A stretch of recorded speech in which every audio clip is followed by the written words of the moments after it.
Muitas vezes só lembramos do meio ambiente quando ouvimos os noticiários implorando, que a população cuide dos recursos naturais. O ecoturismo é a atividade que promove, de forma sustentável, o patrimônio natural e cultural através da consciência ambiental, incentivando a conservação da natureza e garantindo o bem-estar das populações envolvidas. E para nos falar mais sobre esse assunto, o nosso Opinião Livre de hoje conversa com o biólogo Ilson Aparecido Rodrigues.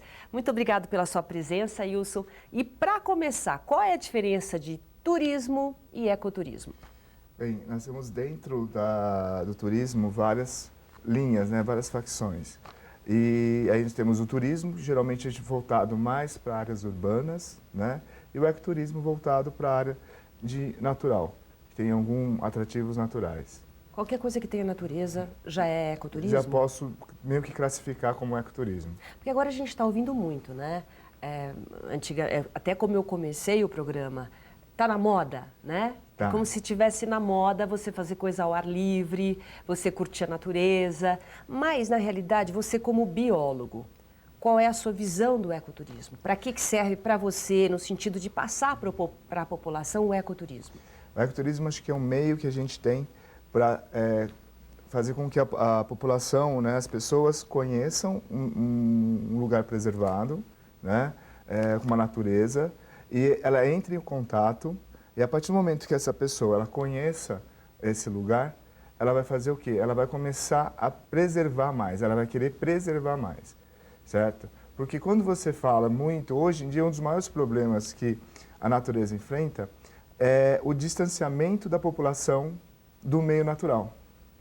Porque as pessoas, até no meio urbano, elas Sim. vivem no meio urbano, elas não têm tanta consciência, é isso? Não, é por aí que acontece. Hoje em dia, você pega os adolescentes, a vida urbana é muito intensificada. Então, é a internet, é o shopping, que tem os seus atrativos, que é importante, sim, essa relação entre esses jovens, mas isso faz com que ele tenha um distanciamento da natureza.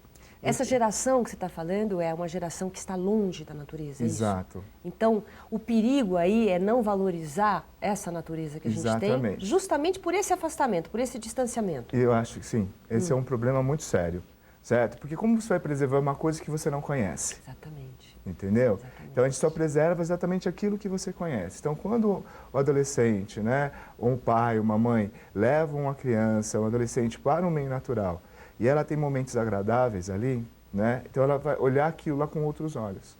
Então, quando você fala de preservação, ela vai lembrar daqueles momentos bons que ela passou, das sensações, dos prazeres que ela passou naquele determinado local. A vista, que muitas vezes tem umas vistas lindíssimas, belas, extremamente preservadas, e com isso traz para ele uma responsabilidade também na preservação. Mas o seu foco é realmente o adolescente, a criança? Você acha, talvez, que justamente são eles que podem preservar esse nosso planeta? Eu acho que é fundamental a gente trabalhar o ecoturismo em todas as linhas, não só as pessoas que já têm uma responsabilidade social e ambiental, mas também os adolescentes e as crianças. Porque é eles que vão ajudar a preservação também no futuro. Então, a gente tem que sempre trabalhar com todas as idades, vamos dizer assim, Porque a natureza está aí, de braços abertos, para todas as idades. A gente tem que preservar. Você acha que a natureza está em perigo? Você, como biólogo, você fica preocupado? Muito. Quando a gente ouve falar em sustentabilidade, vamos preservar, parece até um script. Todo mundo está falando isso. O que é? Está na moda? Não. A sua opinião, dentro das pesquisas, do estudo que você faz, a gente tem que se preocupar mesmo? Muito. Infelizmente, a importância, inclusive, também de criação das unidades de conservação, que são áreas que são preservadas e protegidas por leis, é fundamental hoje em dia. Se você pega, por exemplo, Mata Atlântica, Cerrado, são 2 ecossistemas brasileiros que estão extremamente ameaçados de extinção. Eles estão dentro dos hotspots que nós chamamos. São 34 ecossistemas hotspots no mundo que são extremamente ameaçados de acabar. O que é ecossistema hotspot? Quando fala assim, quando a gente fala hotspot, são assim, são os biomas, né, vamos dizer assim, são locais que têm poucas áreas preservadas ainda daquele bioma, daquele ecossistema. Porque ele é dividido, é isso? Tem Isso. alguns pontos, quer dizer... Então, assim... Não fica tudo junto para a gente preservar? Não, porque o que aconteceu? As cidades foram crescendo, a agricultura foi crescendo e foi destruindo. Então, sobrou poucas áreas, certo? De preservação realmente para a vida animal, para a vegetação, entendeu? Então, o Brasil tem 2 hotspots. 2? 2. Dentro dos 34 do mundo que são ameaçados de extinção, né, pela ação humana, o Brasil tem 2. É o Cerrado brasileiro e a Mata Atlântica. Mas quem que determina isso? Quer dizer, que são esses os 2 hotspots do Brasil? Na verdade, é um estudo mundial. Estudo mundial. E no Brasil tem esses 2, é o Cerrado e a Mata Atlântica. E a Mata Atlântica que estão extremamente ameaçados de extinção. Assim, que pode acabar daqui mais alguns anos, entendeu? E o que está sendo feito no sentido de conservação? Então, o que está sendo feito é transformação, né? O aumento da área de preservação. Então, assim, tanto o governo estadual quanto o governo nacional, né? Eles estão criando unidades de conservação. Então, unidades de conservação são unidades que você vai utilizar para a preservação da vida animal e vegetal, daquele ecossistema. Então, quando você faz isso, você protege aquilo por lei. Então, você não pode ter invasão, você não pode ter desmatamento, você não pode ter uma série de coisas que você não pode fazer naquele lugar. Existe uma fiscalização bacana, Wilson? Isso é um problema sério, certo? É muito problemático porque no estado de São Paulo, vamos dizer assim, os parques, que nós chamamos parques estaduais, né, ele tem uma infraestrutura boa. Mas a nível federal, nós temos problemas muito sérios, muito sérios mesmo, de falta de funcionário para a fiscalização. Então, já que é assim, quer dizer, dentro da sua visão, né, de arrumar essa história, e de certa forma ter uma colaboração, nem que seja pequena, mas a gente tem que ter essa colaboração. Já que existe esse nicho, essa falta de fiscalização grande, então é mais fácil fiscalizar ou é mais fácil conscientizar a população? Eu acho que quando você começa a levar, né, fazer o ecoturismo, né, você acaba forçando, de modo geral, o governo a fazer a fiscalização. Como assim? Porque quando você faz o ecoturismo, você acaba criando uma certa responsabilidade, né? Por quê? Porque você começa a ter uma cobrança da população. Tá, então aquela área que as pessoas vão, elas passeiam, elas conhecem, existe até uma espécie de proteção dessas pessoas em relação ao local? Não local, mas assim, quanto mais visitação você tem, entendeu?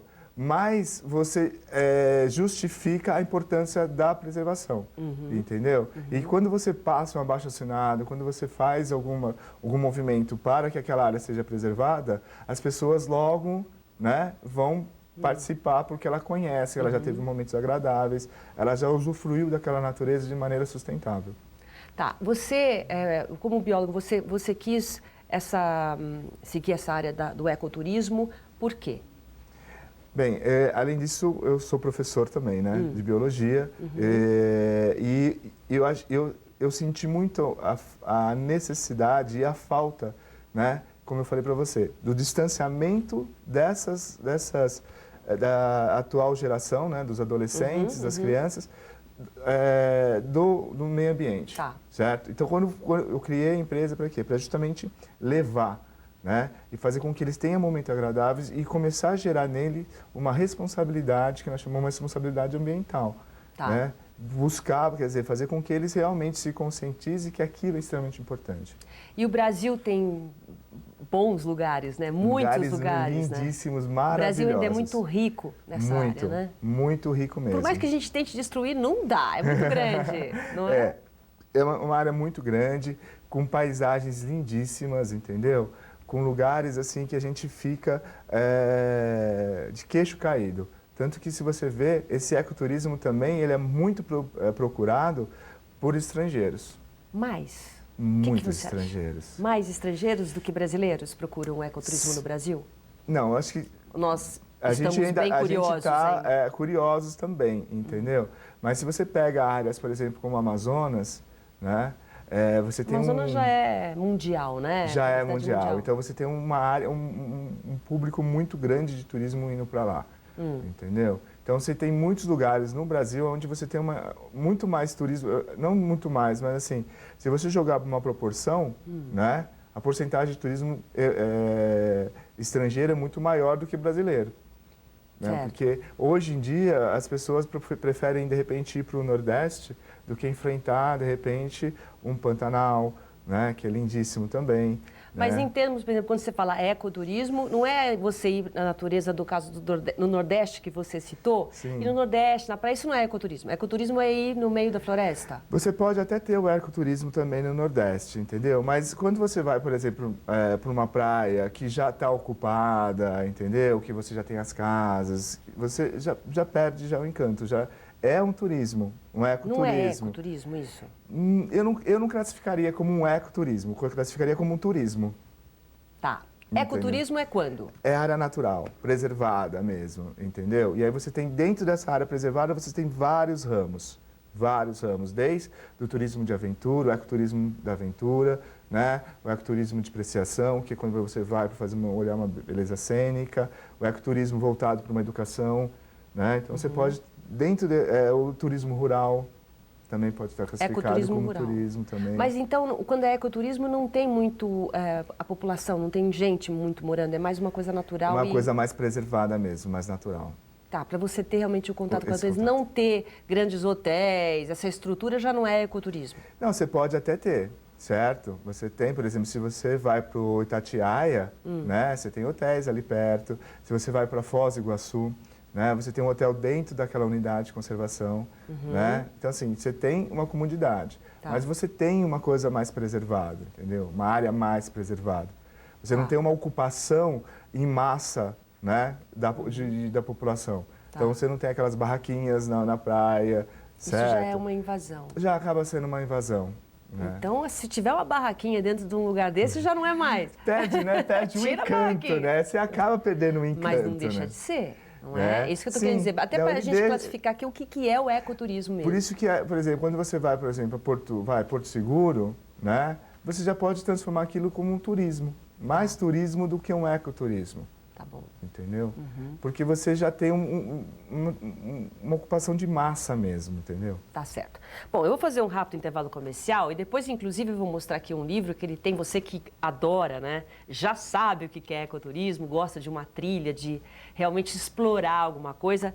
Tem uma dica boa para você, tá? Um instante só.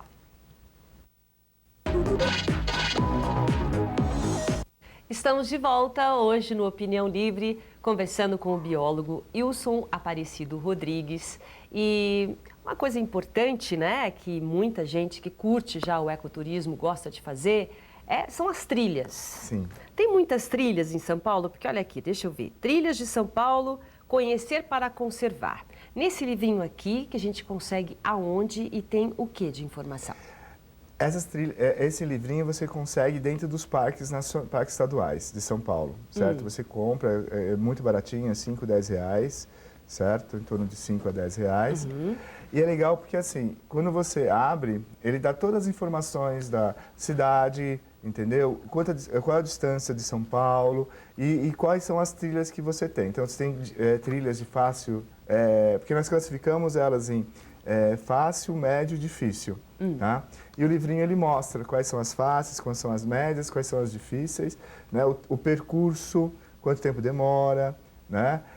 E é legal que quando você termina de fazer a trilha, você vai no próprio stand lá do parque e eles carimbam. Então você tem um controle assim, de quais são as trilhas que você já fez no estado de São Paulo. Então tem vários, tem alguns que são perto aqui, é o caso, por exemplo, do Parque Estadual do Jaraguá. Né? Então você pode ir lá, você pode comprar, você pode fazer a trilha lá e já receber o carimbinho lá também. Eu nunca fiz uma trilha. Então, por exemplo, quando você fala trilha fácil, é o quê? é aquela que você tem mais, geralmente não tem muita subida, né? Uma trilha que não é muito longa, né? Ela tem uma certa facilidade de você fazer. Então você pode ter todas as pessoas conseguem fazer. Tem uma pessoa mais idosa que não tem um preparo físico muito mais não tem um preparo físico apropriado para fazer uma trilha, por exemplo, mais difícil. Entendeu? A trilha é mais difícil, é mais subida, mais descida? Vai depender mais do no lugar. meio, no caso da floresta, é isso? Não necessariamente, né? Mas no meio da floresta. Mas assim, ela tem um grau de dificuldade. Geralmente você pega realmente áreas de muita subida. Mas Entendeu? tem que ter uma dificulta. preparação? Como é que funciona? Dependendo da trilha que você faz, você tem que ter um mínimo, né? De resistência. Por exemplo, se você pega uma trilha difícil, você vai ter uma dificuldade muito grande em terminar ela, entendeu? Não que você não vá fazer, só que o que você poderia fazer em 3 horas, você vai fazer em 4. Horas? 3 Nossa, horas andando? Eu tenho trilha que eu faço, a gente começa 1h da tarde e termina 8 horas da noite. Wilson, mas aí como é que funciona? A gente a gente vai andando, a gente vai parando, a gente vai discutindo, a gente vai mostrando, né, o meio ambiente e o pessoal vai numa boa. Mas você, por exemplo, para você ser o monitor de uma trilha dessa, você tem que fazer essa trilha, você tem que estudar, você como biólogo, essa trilha, Sim. parar em cada ponto para ver o que você pode mostrar para os seus alunos. Tem uma pesquisa antes de você fazer. Antes de levar qualquer pessoa numa trilha, certo? Eu vou junto com uma equipe de monitores. Tem uma equipe de monitores, tá? Tenho, tá? Então eu vou junto com a minha equipe de monitores, eu vou conhecer, muitas vezes eu vou sozinho primeiro, né? Não é perigoso? Não, mas uma coisa que é importantíssima no ecoturismo, que a gente tem que deixar isso bem claro, é a necessidade de você contratar sempre um guia local. Não adianta, não tem competição, né? Não o guia tem. local é que conhece Ele realmente. que conhece. E o mais legal, o mais importante também de quando você contrata o guia local, as instruções, as informações que ele passa, ela é única.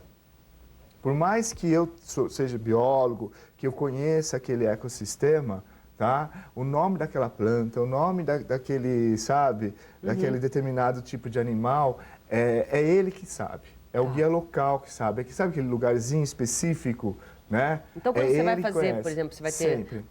Você tem a sua equipe de monitores preparados, mas você pega um sempre ali da região. Sempre é contratado um guia local. E outro também é importante isso, porque você gera também emprego para a comunidade. Legal. Entendeu? Então, legal. isso é muito importante.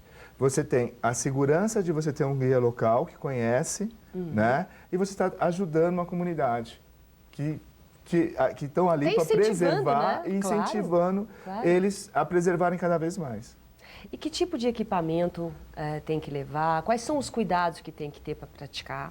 Bem, primeira coisa, assim, primeiros socorros, né? Para você ter ali, para você fazer um curativo, né? Isso é fundamental. Cada tipo de trilha, cada tipo de coisa que você vai fazer, dentro do leque que nós temos no ecoturismo, você tem equipamentos específicos, tá? Vai fazer só uma trilha, por exemplo, você vai pegar esse livrinho e você vai fazer as trilhas.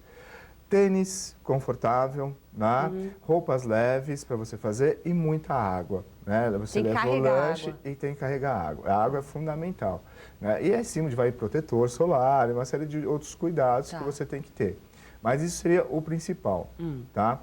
A maioria dessas guias desse livrinho aqui, por exemplo, é autoguiada, tá? Então você vai fazer sozinho, tá? Sozinho? Alguns mas é deles. bom fazer sozinho? Mas é porque ela já tem, quando eu falo autoguiada, é porque ela já tem as setinhas para onde você tem que ir. Mas mesmo assim, não é perigoso fazer sozinho? Dependendo dos parques, aonde você vai fazer, não tem perigo. Por exemplo, se você vai fazer o Parque de Campo do Jordão, né? Ela é guiada. Deve ser lindo. Lindo. Né? Então você tem a trilha Cachoeira, você tem a trilha do Rio Sapucaí, que você pode fazer tranquilamente. Você não tem por onde você ir, você faz aquele lugar, não tem mais bifurcação. Então você não tem como se perder. Então não tem perigo também? Não tem perigo. Nesses parques também, a segurança, tudo? Isso. Agora tem por exemplo, inclusive eles até tiraram uma da trilha no Parque Estadual, que era a trilha Celestina, que era uma trilha extremamente difícil, a gente mede de 3 a 4 horas, né? Então você subia até 1.800, 1.900 metros de altitude, né? E descia de novo, né? Essa trilha era extremamente difícil. Ela só poderia fazer com os monitores. do parque. Então você vai, contrata o monitor e faz com a trilha, faz com os monitores. Mas não tem, por exemplo, gente que quer fazer e desiste no meio e quer voltar e não dá ou se machuca? Tem esse tipo de proteção? Então, esse é um problema, né? Porque assim, você está no meio natural, né? Quando você tem um monitor local, né? Geralmente, dentro de um parque, você vai contratar um monitor local dentro do parque, você vai fazer a trilha. Então, ele tem todo um respaldo, né? Tem os rádios que ele aciona, né? O socorro e assim por diante, né? Então, você tem esse respaldo, tá? Quer dizer, isso pode acontecer em qualquer lugar. Isso pode acontecer em qualquer lugar. Você pode entrar andando no parque do Ibirapuera, né, e torcer o pé. A diferença é que você está no meio natural. Aqui você pegou rapidinho, você pega o carro, chamou, né, resolve o problema. É verdade. Lá nem tanto, né? Então lá você realmente, assim, você vai ter que ter uma equipe que está preparada para esses problemas, né? Graças a Deus, o máximo que geralmente a gente tem é uma torção do pé, né, coisas mais simples, assim, né? Eu nunca tive, durante esses anos que eu trabalho, mais de 10 anos, né? Eu nunca tive problemas muito sérios. O máximo, assim, realmente, o que é mais comum mesmo é torcer o pé, alguma coisa nesse sentido. Qualquer pessoa pode fazer? Não existe contraindicação nenhuma, né? Nenhuma. Qualquer pessoa, desde criança até idosos? Até idosos. Acho que os idosos gostam bastante, né? Adoram isso, porque né? eles querem explorar tudo muito mais, às vezes, até que os jovens querem ficar no frente do computador. Ainda mais porque eles têm essa liberdade, né? Hoje, muitos aposentados, você percebe que eles vão para esses lugares, né? De fazer ecoturismo. E o que você sente? Depois que você tem um grupo, você forma esse grupo, você faz um passeio como esse, num lugar bacana, não precisa ser de 8 horas, mas qual é o resultado que você tem no sentido de consciência ambiental? Nossa, é maravilhoso. É? Você olha nos olhos deles e depois o mais gostoso é quando eles vêm e agradecem. Agradecem a experiência que eles tiveram, né? Eu já tive casos assim de um rapaz de 30 e poucos anos que nunca tinha feito trilha na vida. E ele virou assim, ele veio e me agradeceu, falou assim, o quanto que ele tinha perdido. De nunca ter ido fazer, de nunca ter se prontificado a fazer um evento desse, né? De estar em contato com a natureza, ver uma cachoeira lindíssima, certo? Tá faltando, pegar uma energia, porque você tem uma energia que é fantástico. Por mais simples que você seja, você acaba pegando uma energia. Existe uma energia muito forte nesses lugares, né? E posso falar, a partir do momento que você faz a primeira vez, é como se fosse um vírus, né? É mesmo. Ele entra e vai tomando conta e você quer fazer mais e mais, né? Aqui em São Paulo são muitos lugares bonitos que tem. Vamos falar assim mais perto, né? A pessoa que está assistindo a gente. Aqui em São Paulo, o que você recomenda? Olha, nós temos vários parques estaduais aqui em São Paulo. Então, desde aqui, mais próximo, né? Nós temos o Pico de Jaraguá, né? Que é o quê? Uma trilha fácil, média, difícil? Acho que tem várias lá. Tem uma que é difícil, que você vai subindo por dentro até lá em cima, né? Nós temos um outro que é ali na Cantareira, né? Também, que é um que você vai na Pedra Branca, Pedra Grande, né? Você vai subindo também, uma estradinha de asfalto, mas uma área bem preservada da Cantareira. E tem uns outros parques que são um pouquinho mais longes, né? Que é o caso, por exemplo, de Campos do Jordão, é um parque extremamente lindo, que tem uma infraestrutura muito boa, né? Parque de Pissinguaba, Pissinguaba, em Ubatuba, né? Tem uma praia maravilhosa, foi filmado até algumas minisséries, alguns filmes foram filmados, porque é uma praia realmente preservada, não tem barraquinha na praia, entendeu? Então é um lugar muito lindo. Né? Aí você tem vários núcleos, né? Vários parques estaduais, por exemplo, em São Luís de Paraitinga, você pode fazer um rafting, né? Que demora aí, tem de 4, 5... tem isso também, quer dizer, não precisa ser necessariamente só caminhar. Só caminhar. Não, você pode fazer esportes radicais, né? Que é o Isso caso, já por é exemplo, de rapel. Tá. Né? Então, cada tipo de coisa tem um equipamento específico. Você pode fazer, por exemplo, escalada, né? Tem Itatiaia, que não é muito longe, que dá uns 250 quilômetros daqui, né? Divisa de São Paulo com o Rio. Um parque que tem um visual fantástico, um ecossistema único no Brasil, inclusive. Aonde? Né? Parque Nacional de Itatiaia. Né? Ele tem um bioma, ele tem um ecossistema que só tem lá. no Brasil, de todo lugar, é único, é endêmico daquele lugar, só tem ali. No Brasil inteiro, só você vai encontrar ali, nas partes mais altas do parque. Né? Olha, mas o que é de diferente? Quer dizer, ele o tipo de lembra, vegetação? lembra uma tundra, que é característico de ecossistemas do norte do mundo, sabe? Aquela parte ali para cima do Canadá, Tá. né? Finlândia, né? E tem um pouquinho aqui no Brasil. E tem um pouquinho ali. Olha, que Um lugar interessante. maravilhoso, né? E aí você pode trabalhar um pouco com escalada, né? Também. Então você tem que ter um equipamento mais específico, né? Cordas, aí você tem um mosquetão, tem uma série de equipamentos. Por isso que você tem que contratar um guia especializado para aquele lugar, tá? Então cada lugar você tem que ter um guia especializado dependendo do que você vai fazer. Ah, eu achei que trilha fosse, olha só, fosse só caminhar. Não, tem a trilha, tem o Tem rafting, vários. tem arborismo também. Arvorismo também. Arvorismo, é isso? Aham. Então também ela está incluindo aí também nesse contato com a natureza, né? Tirolesa, rapel, cascade que nós chamamos, que é o rapel na cachoeira, né? Nossa. Que é deliciosamente, é uma Deve ser uma delícia fazer. experiência realmente fascinante. Olha, obrigada pela sua presença aqui, nosso tempo já acabou. O serviço, para você que quiser mais informação, você que ficou interessado, 8591-8668 aqui em São Paulo. E o site ecointegração, né, Isso. sem o cedilha.com.br, tem todas as informações. Obrigada, viu, pela sua nada, eu que presença aqui. agradeço. E parabéns, né? Continue Obrigado. aí levando muita gente para olhar um pouco mais a nossa natureza. Eu que agradeço. Obrigada. Tchau, tchau. E o nosso Opinião Livre de hoje fica por aqui. Obrigada pela sua companhia e até o próximo programa. Tchau.